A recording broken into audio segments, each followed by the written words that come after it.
دربار دے اتنے جو بھی غیر کام ہوتا ہے وہ بھاویں ڈھول ہوے بھاویں گمر ہوے بھاویں اتنے بنگڑا ہوے بھاویں کبڈیاں دے میچ ہون کتیاں دیاں لڑائیاں ہون چاٹاں والی کبڈی ہوے داندا دی باج ہوے خسرے دی ناچ ہوے بھاویں اتنے لکی رانی سرکس لگے تے بھاویں اتھوں دا موجودہ گدی نشین جڑا گڈی مشین ہے تے وڈی مشین ہے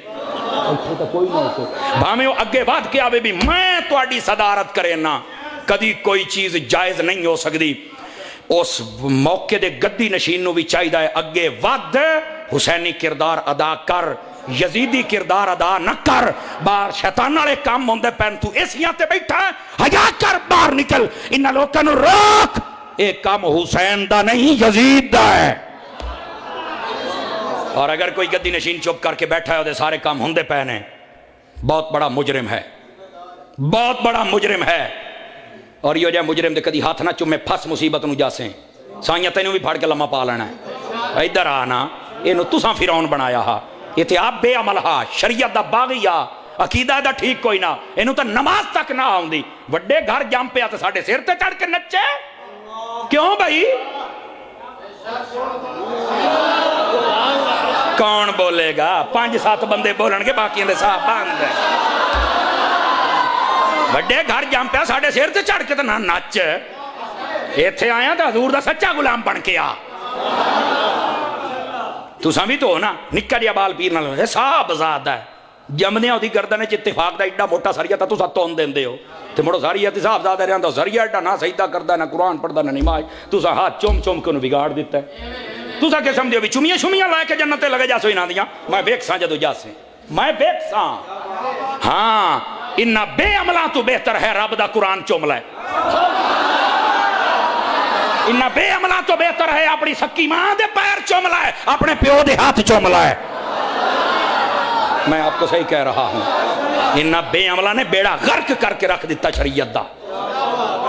بے عمل کبھی پیر بن ہی نہیں سکتا ہے سنو پیر کسے کہتے ہیں پیر لفظ ویسے تو اس کا معنی بزرگ بھی ہوتا ہے اور بوڑھا بھی ہوتا ہے بزرگ بمانا بوڑھا سمجھ آئی لیکن ہم جو پیر مراد لیتے ہیں آپ کو پتا کیا لیتے ہیں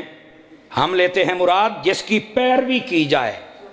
وہ ہماری تربیت کرے ہم اس کی پیروی کریں وہ پیروی کس کی کروائے گا حضور کی کروائے گا نا تو میری جان آپ پڑھے لکھے لوگ بیٹھے ہیں جو خود حضور کی پیروی نہیں کرتا تجھے کیا کروائے گا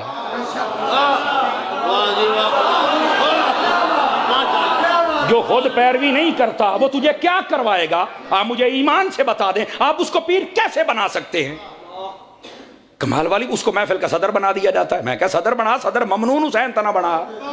بھئی جڑا 5 سال رہا تو بولے ہی کوئی نہ بیٹھے ہو یہ گونگا نہ بنا ساڑھے ہوتے کئی دعا مانگ دیں نا آج دعا آمین بچہ آمین کہ منگے آئی اکھے اچھی منگ سانتا میں نے منگنی آمنی نہیں اچھی کدو مانگ سکے میں صحیح کہہ رہا ہوں ایسا کوئی 2 نمبر بندہ لا کے یہاں بٹھائیں وہ مجھے الحمدو سنا کے دکھائے نہیں سنا سکے گا تو سانیر اوہ خدا دے بندیا میں تو صحیح دستا کامل پیر وہ دا رتبہ کئی علماء تو ود ہے کامل پیر ہوئے چونکہ کامل پتا کون ہوتا جڑا خود عالم بھی ہوئے اے امام شافعی دا جملہ نہ ہوئے میں اپنی زبان کٹا میرے استاد محترم علامہ مفتی ہاشم صاحب دامت برکات ملالیا آپ نے حضور غوث پاک دی شان تے کتاب لکھی ہوئے آپ نے لکھیا امام شافعی یاد ہے نے اوہ جڑا جاہل بندہ ہوئے اللہ نو اپنا ولی بناندہ ہی نہیں ہمیشہ جدو اللہ ولی بناندہ ہے عالم نو بناندہ ہے سمجھ آ رہی ہے گرامی قدر حضرات ایتھے جو جہان دے ایرے غیرے سارے تسی صاحب زادے تے فلانے تے جناب علی جگر گوشہ ہے غوث الورا میں کہا تھوڑی ہاتھ ہولا رکھ لا اے دے پیو نو پوچھے دے کرتوت کی ہے پیو دا جگر گوشہ بھی ہے کہ کوئی نہ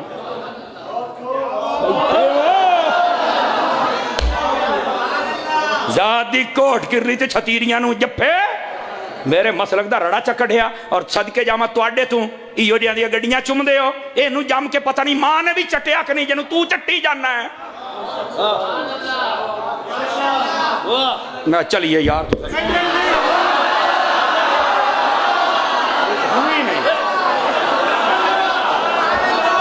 سننا ہے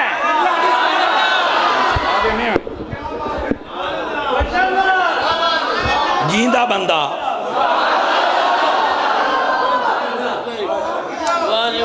قادری صاحب قادری صاحب میں صرف ان کو یہ بتا رہا ہوں، خدا کے بندو ریالٹیز اور حقیقت کی طرف آؤ۔ میں تمہیں بتاؤں پیر کون ہوتا ہے، ادھر دیکھو سن لو یار، پیر وہ ہوتا ہے جس کی ساری زندگی یا فرمان خدا کے مطابق ہو یا مزاج مصطفیٰ کے مطابق ہو، یہ پیر ہے۔ ساری وانڈ ہو گئی، ساری وانڈ ہو گئی ہے۔ میرے عزیز دوستو،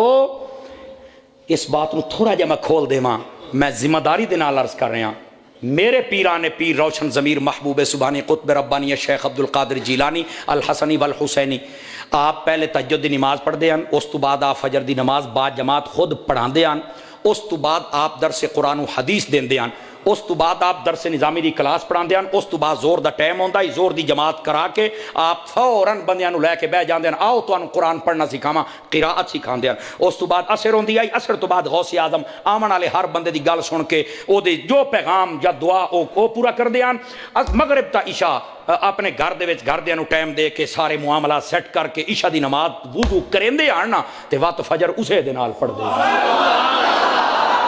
یہ ہے میرا پیران پیر، یہ ہے ان کا شب و روز۔ اور آج سجادہ نشین ایک لفظ ہے، سجادہ نشین، یہ فارسی کا لفظ ہے۔ سجادہ مسلح کو کہتے ہیں، سجدہ جہاں سجدہ کیا جائے اس کو کہتے ہیں، نشین اوپر بیٹھنے والا، ادھر ترجمہ بنتا ہے مصلی نشین۔ جو بزرگ فوت ہوتا تھا نا تو وہ اپنا مصلی جس پر بیٹھ کر عبادتیں ریاضتیں کرتا تھا، وہ بعد میں جس کے حوالے کرتا تھا نا اسے سجادہ نشین یعنی مصلی نشین۔ وعدہ ہی میرا مصلی انہوں بے آباد نہ کریں، انہوں آباد رکھنا ہی۔ میں تھے بڑے رب نو سجدے کیتے نے، اس عبادتاں دا ذوق نہ ترٹے، میں تینوں اپنا جانشین بنا کے جاندا پیاں۔ یہ تھا سجادہ نشین۔ یہ لفظ بدلا، سجادہ نشین والا لفظ یتیم ہو گیا، مسلح ختم ہو گئے، مسلوں پر بیٹھنے والے ختم ہو گئے، آ گئے گدی نشین۔ انہاں دے ہیٹھ سی گدیاں تون دیتیاں، تھوڑا سا یہ لفظ یتیم ہوا، وہ گدی گدا بن گیا۔ توجہ تو کوئی نہ کیتی ہوتی۔ اچھا، وہ گدی سے گدا بنا، زمانہ پھر بدلا، وہ گدی سے گڈی بن گئی۔ آپ توجہ نہیں فرما رہے میرے آج کل مجھے لگتا ہے وہ نہ گدی ہے نہ گڈی ہے، وہ گدھی ہے۔ کوئی ایسا ماحول بنتا جا رہا ہے۔ ناراض نہ ہونا میری باتوں پر، ہو بھی جائیں گے تو مجھے کوئی ٹینشن نہیں ہے۔ میں ٹکر غوث پاک دے ٹکڑیاں دا کھانا تواڈے گھروں میں کوئی نہیں، گل میں تانوں کھلی دسدا پیا ہی نے، ناراض کوئی نہ ہو۔ میں نے کبھی بھی دل دکھانے کی نیت سے کبھی تقریر نہیں کی، لیکن معاشرے کی جو خرابیاں ہیں کبھی میں چھوڑ نہیں سکتا۔ مینوں پتہ ہے میں کوئی اور تقریر کرا نا، غوث پاک نے ڈوبیاں ترا دیتیاں فلانا کرتا، مینوں ساریاں آوندیاں ہی نے، یقین اللہ تے کرو ساریاں آوندیاں ہی نے۔ مینوں پتہ ہے جڑے تسی آج یہ بائی پیسے لے بیٹھو سارے مینوں دے کے جاسو، لیکن صرف کرامات تے نہیں رہنا۔ حضور غوث پاک دیاں اتنیاں شاناں، اتنیاں کرامات کیوں بنیاں؟ انہاں دی تعلیمات آلہ، کرامات ہی نہ بیان کیتا کرو، کدی تعلیمات بھی بیان کر لیا کرو۔